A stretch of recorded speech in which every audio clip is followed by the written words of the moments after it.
Θα τολμούσες να βγεις ημίγυμνος στη σκηνή, γνωρίζοντας ότι όλοι θα σε κρίνουν?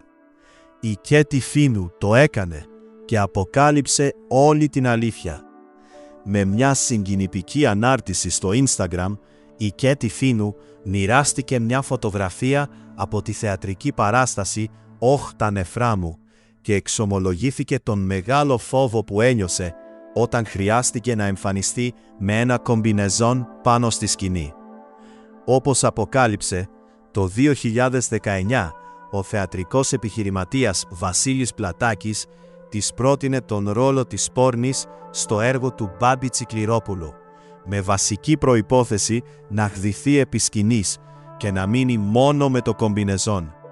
Η ηθοποιός παραδέχτηκε ότι δίστασε, καθώς φοβόταν πως το κοινό θα σχολίαζε τα παραπανίσια κιλά της, αφού τότε προσπαθούσε ακόμη να τα χάσει εξαιτίας ορμονικών προβλημάτων.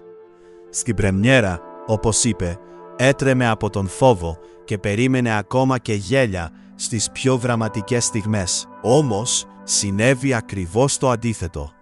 Η σιωπή του κοινού και το θερμό χειροκρότημα στο φινάλε δικαίωσαν τόσο την επιλογή της, όσο και την πρόταση του επιχειρηματία. Από τότε συνέχισε να υπηρετεί τους δραματικούς ρόλους, χωρίς όμως να εγκαταλείψει ποτέ και την κωμωδία. Εσύ πιστεύεις ότι η Κέτι Φίνου πήρε τη σωστή απόφαση? Γράψε τη γνώμη σου στα σχόλια. Και αν σου αρέσουν τέτοιες αποκαλύψεις από αγαπημένους καλλιτέχνες, κάνε εγγραφή στο κανάλι Golden TV News και πάτησε το καμπανάκι για να μην χάνεις κανένα νέο βίντεο.